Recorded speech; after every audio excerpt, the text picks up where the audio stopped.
mà sai nín chung lom thu kan soi dua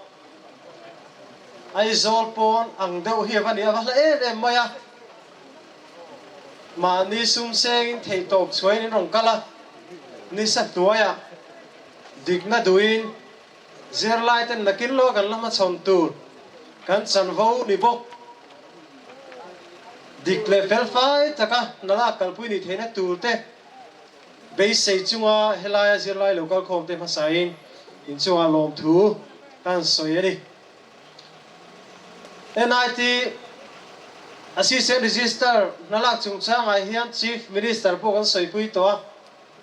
Higher Minister po kan soi pui to Home Commissioner tenet po kan soi ho to ahar sakhop maya Mizoram sarkar atanga ti thei zong chu ti deuh vek ani to Mizoram sarkar en kon noya ombok si lova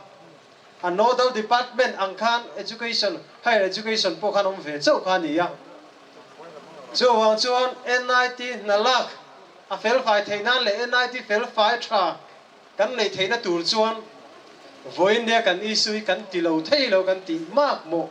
ani ti hi voinia kan khom ta mai kan soi masadu ani ten assistant register ler shoi doctor ler shoi tluangi an lak dan chung cha ai thil fel lo tam takoma media po engemaw za chu kan phor to a Mizoram sarkar thu nei tu in rol te po an lian khop mai chung te po chu a tu la ni chu kan soi chho zel tu ra ngai la MZP chu an hlo kan nei lo ha kan se to chu se ta champion pui kan tuma voinia po hian helai an convocation nei tur hi wa thil soi ho meeting ro man na thatak aw mani lo chuan akal tang don lo ni ti lai hi voinia hian ka sei du boka ten voinia ka zir lai pui lo kal khom ten min support na ka hu hian kaloma min lo support lo ta pal po ni ula thil dik lo ni chuan ma ni chau kal ngai po ni se MZP president kani angin kakal karing bok kani ten NIT diglo summan dan diglo lutuk te po hi RTI mang te pon kan dil to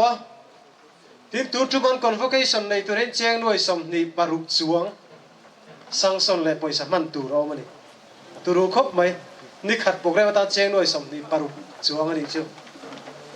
chu ta dang po chuan thil diglo in phum ru treu ti kan hriain karinga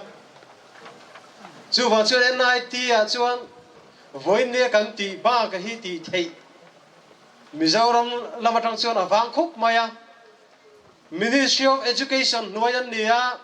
Ministry of Education bank theng tur chuan voinia kan ti hi ti lo thei lo kan nia zirlai ten kan hria chian angai ka hria hen nala ka hian he kan vice president te po ya zir chiang tu ra kan an ti te zinga kan GS te hian nia ni te pon kina detail de te pon soi sela thain ka hria ka thu soi zo te po a top khop maya answer paper te po hi overwriting a tam khop maya kan nei te hi hetiang takat thil diglo u chokin phum ru aom mai hi a za thak kan tia an ming hi kan vice president pai na du chuan du hi soi sela soi tu ro mani chuan MZP chuanin ko ngai oma tuar tu na nom ni chuan tuar se ti hi kan dua a top thengin ma kan la do ni ti rai voinia ka soi tel du ni e lo me